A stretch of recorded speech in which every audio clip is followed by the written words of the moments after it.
ya. Tapi mayoritas para ulama, sebagian besar para ulama mengatakan bahwa itu adalah sunnah, ya, sunnah muakkadah. Jadi, tapi apa? Tapi itu secara teori, secara hukum fikihnya. Tapi dari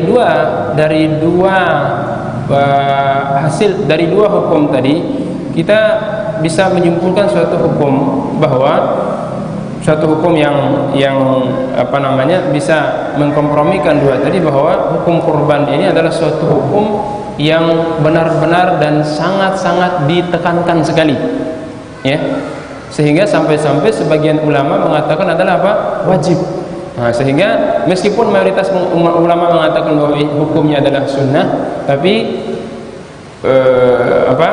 sebagai bentuk kompromi dari dua bentuk hukum tadi, bahwa hukum berkurban ini sangat-sangat ditekankan dan sangat dianjurkan, terutama bagi kita yang memiliki kemampuan untuk berkurban tersebut. Dan terutama sekali di zaman kita sekarang ini, zaman ya yang dimana syiar-syiar itu sedikit redup, orang asing melaksanakan sunnah, terutama berkurban sesuai dengan sunnah, ya. Kita yang sudah mengenal pengajian tentu pelaksanaan akan sesuai dengan sunnah, nah, itu yang kita syiarkan, ya, yang kita syiarkan.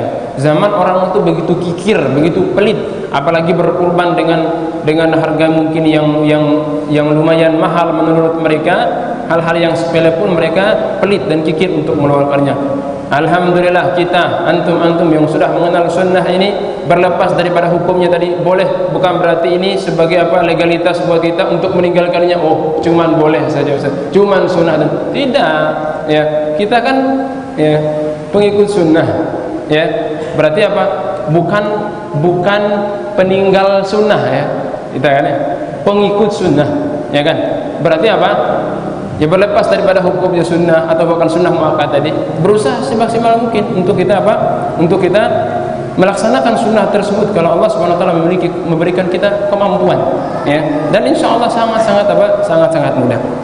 Nah, di pendapat mayoritas para ulama bahwa hukumnya adalah sunnah dan sangat ditekankan sekali, ya. Kenapa? Karena Nabi SAW, ya, kata Anas bin Malik, selama beliau di Madinah tidak pernah tidak berkurban, tidak pernah meninggalkan kurban. Sementara kita tahu bahwa kondisi ekonomi Rasul SAW itu rata-rata di bawah kita, ya, kalau diukur secara ekonomi, ya. Tidak ada di antara kita yang tidak pernah makan, tidak pernah memasak selama berbulan-bulan, tapi Rasul pernah untuk tidak sampai masak berbulan-bulan, tapi tidak pernah diriwayatkan beliau tidak pernah berkurban. Selama di Madinah beliau selalu berkurban, kata Anas bin Malik radhiyallahu taala. Artinya beliau keterbatasan secara ekonomi, secara kemampuan itu tidak menghalangi Rasulullah SAW untuk menghidupkan syiar ini. Apalagi beliau sosoknya sebagai panutan, sebagai teladan, ya, sebagai teladan, maka Rasulullah SAW sebisa mungkin untuk melaksanakan itu. Dan juga di sini yang ingin kita kasih gambaran sederhananya. Nah, mungkin kenapa sering kita beralasan, oh saya ini tidak mampu, kurban itu berat, mahal dan segala macamnya. Nah, ini perlunya kita belajar itu, perlunya kita memahami ilmunya. Padahal ya berkurban itu sebenarnya tidak semahal yang kita bayangkan. Kita memang menganggap bahwa kalau kita berkurban secara umum yang dipahami oleh masyarakat, mungkin kita akan berpatokan pada pada kambing yang harganya ya minimal 2 jutaan, 3 jutaan ke atas dan seterusnya, ya. Kenapa? Karena ikut-ikutan, ya. Kan tidak berdasarkan ilmu, ikut-ikutan. Orang kurbannya kambing yang besar yang harganya 2, karena harga pasarnya segitu, kita ikut-ikutan ingin berkurban segitu juga, padahal kita tidak mampu. Ya sudah, jangan ikut yang itu, ya, jangan paksakan diri yang itu. Cari, baca ilmunya. Oh, ini ada jalan keluar yang lain. Secara syariat Rasul SAW atau kita dibolehkan untuk apa? Berkurban dengan hewan baik yang berjenis kelamin laki, jantan atau betina, ya. Dan nanti akan kita bahas setelah ini mungkin, atau nggak apa-apa kita sekalian gabungkan. usia minimal untuk kambing yang sudah bisa untuk dipakai berkurban itu minimal 1 tahun. Antum cari sesuai dengan budget antum, ya, usia kambing betina. Dan kata Imam Nawawi, ini ijma para ulama, sepakat Pak, tidak ada perbedaan pendapat para ulama bahwa boleh berkurban itu dengan jantan maupun betina, dan tidak terjadi perbedaan pendapat. Dan bahkan kata beliau, secara keutamaan pelaksanaannya tidak ada bedanya. Ya, orang mengatakan lebih utama jantan, tidak, kata beliau apa? Secara pelaksanaan ibadahnya itu tidak ada bedanya. Antum berkurban dengan yang betina tidak lebih rendah daripada orang berkurban dengan yang jantan. Memang secara manfaat untuk orang-orang manusianya mungkin secara manfaatnya yang jantan dagingnya mungkin lebih banyak, ya, tapi secara pelaksanaan ibadahnya di sisi Allah Subhanahu wa taala tidak ada bedanya. Yang berkurban dengan yang jantan, yang berkurban dengan yang betina. Oh, saya tidak punya budget 2 juta 3 juta. Cari, ya, kambing betina sekarang antum bisa dapat yang usia 1 tahun mungkin 5 sampai 600 ribu bisa dapat, ya. Bisa, ya? Bisa. 5 sampai 600 ribu bisa antum dapat, ya. Yang betina yang usia 1 tahun bisa dapat, bisa. Atau paling banter mungkin 7 sampai 800. Itu pun yang sudah induk, yang sudah beranak, ya. Tapi kalau yang usia minimal 1 tahun, malu Ustaz, masa antum melaksanakan sunnah malu? Berarti antum salah niatnya. Salahnya niatnya antum untuk apa? Untuk bangga-bangga. Masa orang kurban 2,5 juta, anak cuma 500 ribu? Antum ingin apa berkurban itu? Antum niatnya apa untuk berkurban? Niatnya apa? Niat untuk bangga-bangga? Ya silahkan saja, itu yang akan antum dapatkan. Maka Allah Subhanahu wa taala menyebutkan, menjelaskan secara khusus kaitan dengan kurban ini apa? Dalam surat Al-Hajj Allah Subhanahu wa taala berfirman, "La yanalallaha luhumuha wala dima'uha walakin yanaluhu taqwa minkum." Tidak akan sampai kepada Allah daging dan darahnya itu. Ya. Tidak akan sampai kepada Allah daging dan darahnya. Jangan bangga kita, daging saya unta, daging saya kambing, daging saya. Jangan kita juga merendahkan diri kita atau merasa malu berkurban. Tapi apa? Yanaluhu taqwa minkum. Yang sampai kepada Allah adalah ketakwaan kita. Kita melaksanakan ibadah kurban ini bukan untuk bangga-bangga, bukan untuk apa-apa, tapi untuk menegakkan syiar. Kita ingin taqarrub, kurban itu apa? Berkurban, mendekatkan diri kita kepada Allah Subhanahu wa taala dengan cara yang disyariatkan oleh Allah Subhanahu wa taala. Enggak usah kita bergaya-gaya. Akhirnya apa? Gaya juga tidak dapat, kurban juga enggak jadi. Ya, kenapa? Alasannya mahal. Ya iya, antum memaksakan diri. Budgetnya enggak dapat, antum memaksakan diri. Ya. Jadi sangat sederhana. Bahkan berkurban mungkin lebih mahal daripada harga smartphone kita, ya. Smartphone kita ada yang 2 juta lebih, minimal 1 juta kalau smartphone yang standar, ya, standar ukuran antum gitu. Nah, bisa didapatkan. Atau kalau antum mau ngambil resiko yang agak sedikit rumit, jual smartphone yang harganya 3 juta dengan 2 juta, ya, beli smartphone yang harganya 1 juta, masih ada untung kita 1 juta untuk berkurban. Dapat smartphone, dapat juga kurban, gitu ya. Bisa. Tapi itu apa namanya? Itu risiko yang sedikit rumit kalau bagi kita.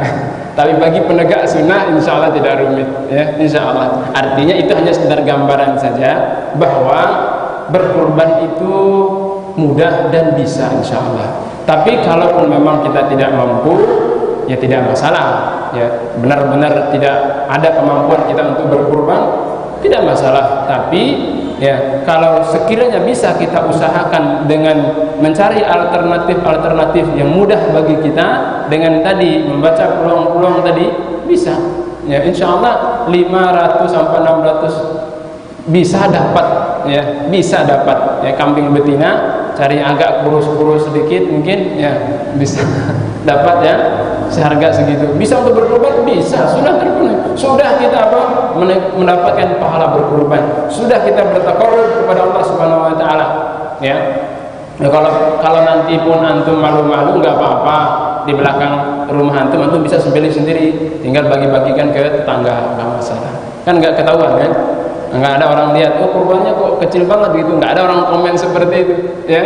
Antum di samping rumah atau di kebun, sembelih sendiri, tinggal bagi-bagikan ke tangga. Alhamdulillah, antum sudah mendapatkan pahala kurban dan bertaqarrub kepada Allah Subhanahu wa taala, melaksanakan sunnah Rasulullah SAW dan menegakkan syiar berkurban ini, ya. Dan insyaallah bisa disederhanakan seperti itu. Jadi jemaah sekalian yang dimuliakan Allah Subhanahu wa taala,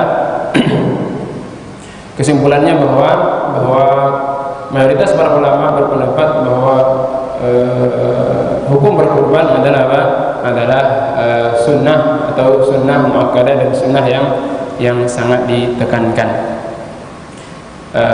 Dan bahkan sebagian para sahabat itu pada kondisi-kondisi tertentu, ya, pada kondisi tertentu mereka itu sengaja, ya, tapi bukan unsur kesengajaan meninggalkan sunnah. Maksud di sini, ini bukan semua sahabat-sahabat tertentu mereka sengaja untuk tidak berkurban.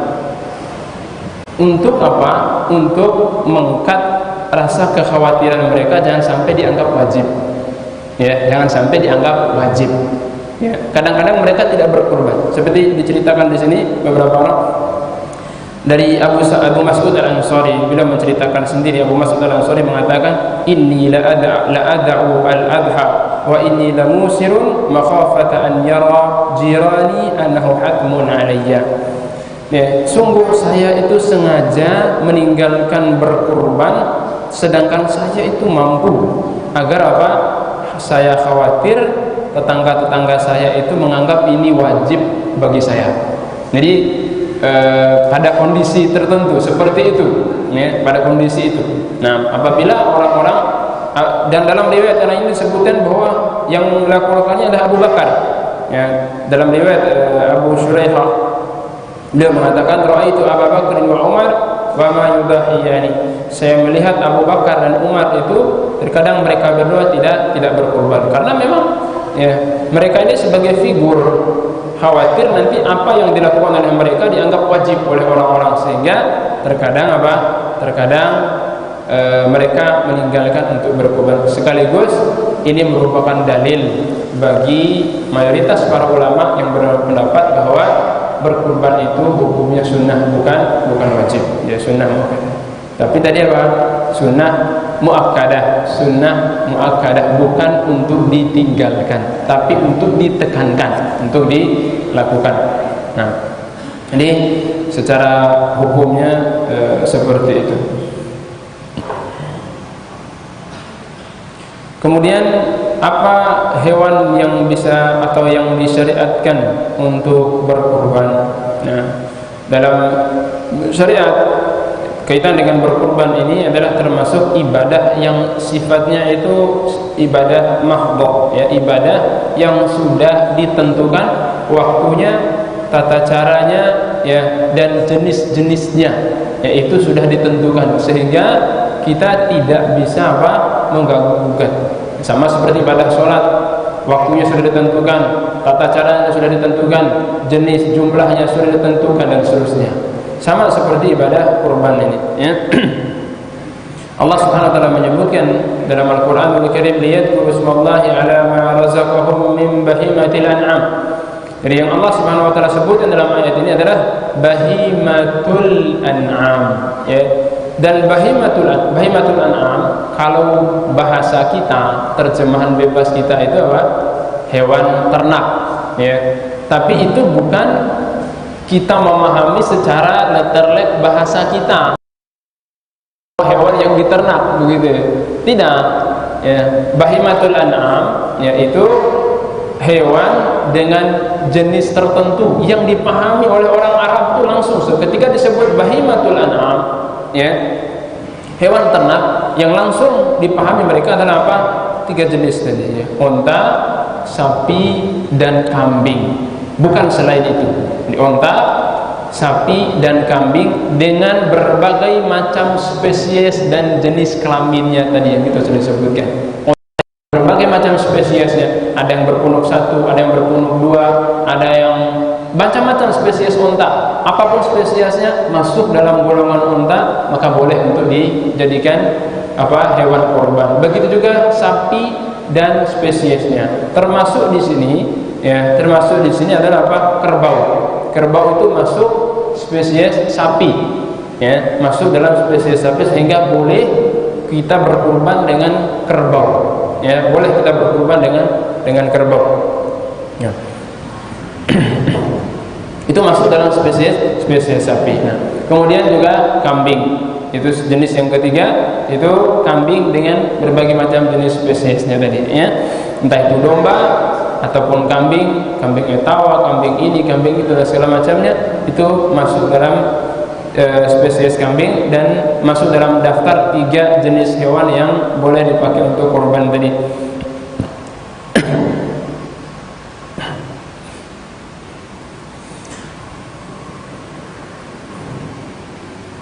Ini berkaitan dengan apa? Dengan jenis hewan yang dipakai untuk berkorban. Kemudian secara spesifikasi dari segi usianya. Nah, tadi sudah kita singgung sedikit tentang usianya. Nah, secara usia kata Rasulullah SAW dalam hadis yang diriwayatkan oleh Jabir, Nabi SAW bersabda, "La tadbahu illa musinnah illa an ya'sura 'alaikum fatadbahu jaz'ah min ad-dha'n." Nabi SAW menyebutkan, janganlah kalian menyembelih nanti untuk berkurban di sini, ya, kecuali yang sudah musinnah, kecuali yang sudah memenuhi usianya. Musinnah itu dari kata sin, itu usia, kecuali yang sudah terpenuhi usianya, ya. Nah, apa musinnah? Usia apa maksud beliau di sini? Dijelaskan oleh para ulama, al-musinnatu hiya ath-thani min kulli syai', ya, min al-ibli wal baqari wal ghanami fama fawqaha, wath-thaniyatu min al-baqari ma laha sanatani. Dan yang sudah mencapai usia, ya, kalau sapi itu sudah genap usia 2 tahun dan mulai masuk tahun ketiga. Itu usia minimal, ya. Pada apa? Sapi sudah genap usia kedua dan mulai masuk tahun ketiga.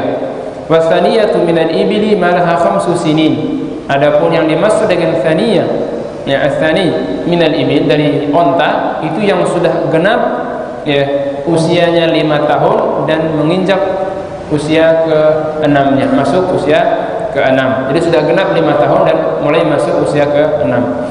Ini onta dan sapi. Wa amma dha'n, adapun kaitan dengan kambing, maka disebutkan oleh kambing, ya, adalah apa?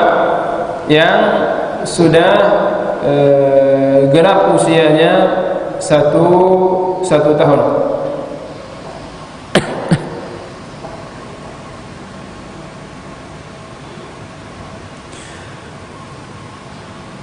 Tadi Nabi SAW menyebutkan bahwa la tadbahu illa musinnah, jangan kalian menyembelih hewan kurban kecuali yang sudah genap usianya, ya. Dan genap usianya kalau kambing itu malahu sanatun wa dakhala fi saniyati, ya, yaitu yang sudah genap 1 tahun dan sudah mulai masuk usia yang kedua. Lakin idza ta'assara ats-tsani min ad-dha'ni ajza'a al-jaza' wa huwa ma lahu 6 ashhur. Dan tapi kalaupun tidak mampu, ya, kita mendapatkan yang usia 1 tahun minimalnya, maka boleh, ya, menyembelih yang setengah tahun, ya, yang setengah tahun. Ini menurut pendapat mayoritas para ulama. Jadi dia ada alternatif yang lebih mudah lagi nih buat kita, ya. Tapi intinya tadi jangan malu, ya, jangan pakai gaya-gaya. Yang penting kita niat ibadah, ya, yang penting kita niatnya ibadah kepada Allah Subhanahu wa taala. Nah, jadi itu usia minimal pada hewan yang harus terpenuhi untuk dijadikan sebagai hewan kurban.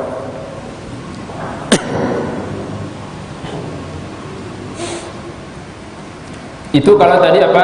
Domba, ya. Jadi kalau domba tadi ya, yang boleh setengah tahun tadi. Ya, kalau memang kita benar-benar tidak mampu mendapatkan yang usia minimal 1 tahun, itu apa?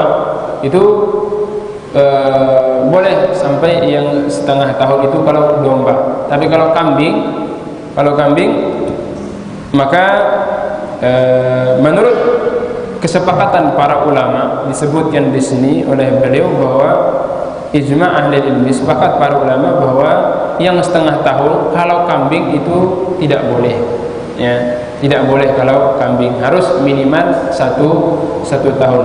Karena memang secara fisik itu kalau domba ya lebih gemuk dibandingkan dengan kambing, ya. Itu kalau dombanya orang-orang Arab ya, seperti itu. Jadi yang usia setengah tahun domba itu hampir-hampir mirip dengan yang usia 1 tahun kambing, sehingga diberikan apa? Diberikan kelonggaran untuk domba kalau memang tidak benar-benar mampu untuk mendapatkan usia 1 tahun, boleh dengan spesifikasi yang setengah tahun tadi. Nah, itu minimalnya. Ya, kalaupun bisa kita mampu lebih daripada itu, maka itu lebih baik, tidak mengapa. Karena Nabi SAW juga apa? Juga berkurban dengan apa? Dengan kambing yang sudah memiliki tanduk, artinya usianya sudah lebih daripada 1 tahun. Ya. Itu yang dipakai oleh Rasulullah SAW. Kemudian yang selanjutnya tentang spesifikasi kambingnya, ya. Harus diperhatikan di sini apa? Harus tidak memiliki atau selamat dari cacat-cacat fatal yang disebutkan oleh Rasulullah SAW dalam hadisnya.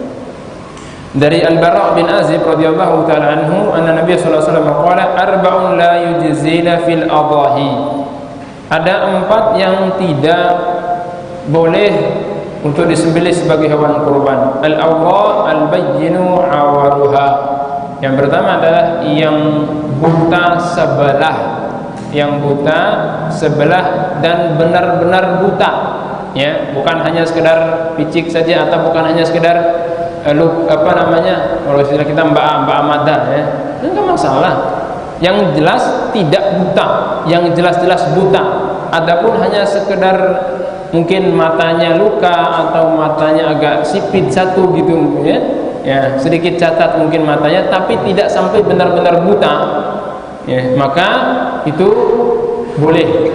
Karena yang disebutkan oleh Rasulullah SAW sini apa? Yang buta sebelah dan benar-benar buta sebelahnya tersebut, bukan hanya sekedar cacat.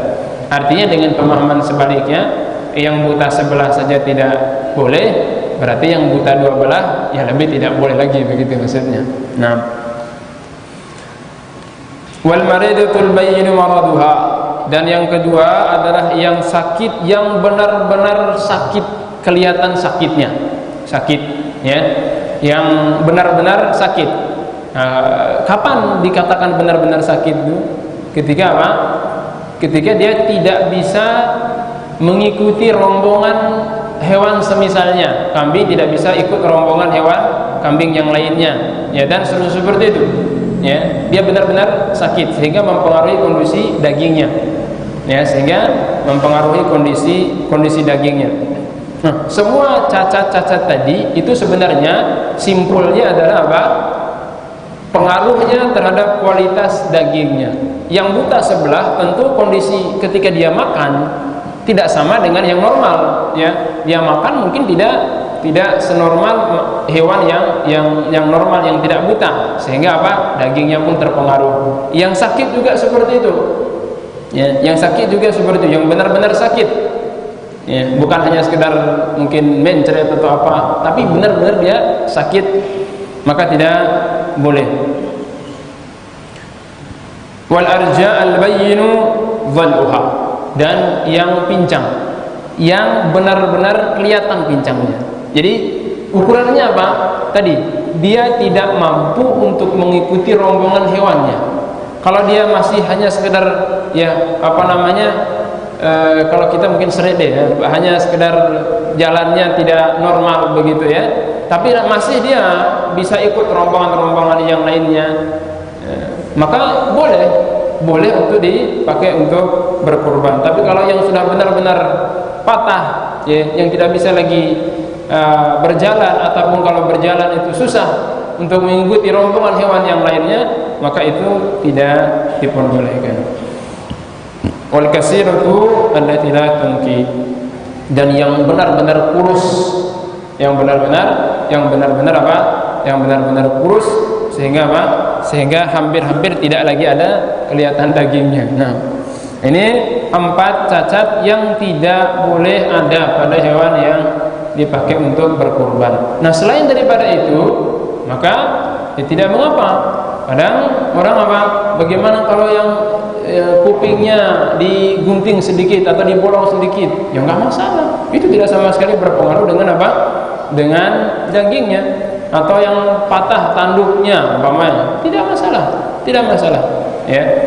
Meskipun yang lebih afdal yang normal ya, tidak ada cacat sama sekali. Tapi kalaupun memang ada cacat-cacat yang seperti itu ya, maka tidak mengapa. Atau ada sedikit luka di bagian badannya, atau luka berpenyakit umpamanya, maka tidak mengapa, karena itu tidak mempengaruhi kondisi dagingnya. Itu boleh untuk dipakai untuk apa? Berkorban. Nah, dan juga yang ada kaitan dengan cacat ini juga, ada asumsi masyarakat atau anggapan masyarakat yang termasuk cacat juga itu kambing yang dikebiri. Ya, ini sering kita sampaikan ya, sering kita apa? Ingatkan kepada masyarakat bahwa itu bukan termasuk cacat yang kalau bahasa kita kurasifa lah, kurasifa kalau bahasa kita kurasifa. Nah, tapi tidak, Nabi SAW apa? Secara prakteknya beliau justru apa? Memilih kambing yang dikebiri untuk beliau berkurban. Aisyah radhiyallahu taala menceritakan, doa Nabi sallallahu alaihi wasallam bikabshaini saminaini azimaini amlahaini aqranaini muji'aini. Bahwa Nabi sallallahu alaihi wasallam berkurban dengan 2 kambing yang gemuk, yang besar, yang memiliki tanduk, dan yang dua-duanya sudah dikebiri. Ya. Dan secara biologis mereka itu apa? Ya, karena tidak ada lagi syahwat, kemudian karena sudah dikebiri, akhirnya apa? Semua potensi makanannya itu semua beralih ke daging, sehingga menghasilkan daging yang luar biasa ya, yang lebih bagus dibandingkan dengan hewan yang tidak dikebiri. Sehingga Rasulullah SAW ketika berkurban memilih hewan yang dikebiri. Ya, artinya apa? Boleh. Dan ini sekaligus apa? Meluruskan pemahaman atau anggapan sebagian masyarakat yang menganggap bahwa tidak boleh berkurban dengan hewan yang dikebiri. Nah, tapi ya, yang benar adalah apa? Boleh. Dan itu bukan termasuk aib yang disebutkan oleh Rasulullah SAW dalam hadis tadi.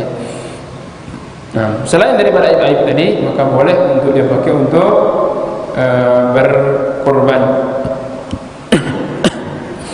Nah, itu berkaitan dengan apa?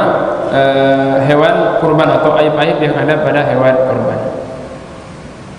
Kemudian kaitan dengan waktunya. Sekarang kita ambil poin-poin penting saja di sini.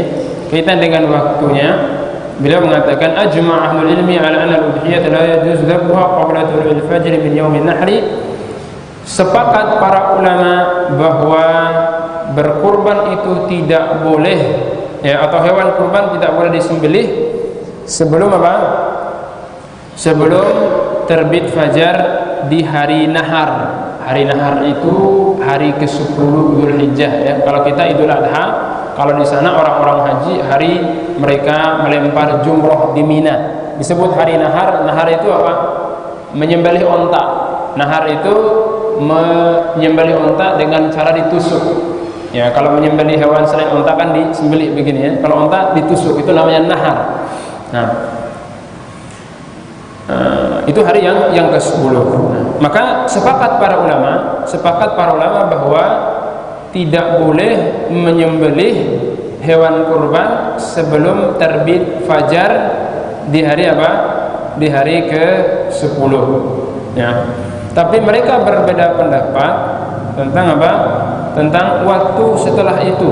Apakah boleh ya sebelum pelaksanaan sholat, yang penting sudah terbit fajar, ataukah harus ya menunggu sholat dulu, setelah saya sholat baru diperbolehkan. Nah, pendapat mayoritas para ulama mengatakan bahwa ya penyembelihan hewan kurban pelaksanaannya itu harus apa? Harus setelah pelaksanaan sholat.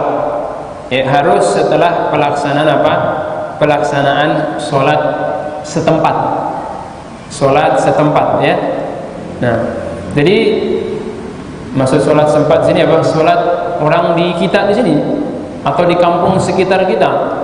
Ya, jangan di sini belum sholat, umpamanya di Lampe sana sudah sholat mereka. Oh sudah, saya sembelih saja karena di sana sudah selesai sholat.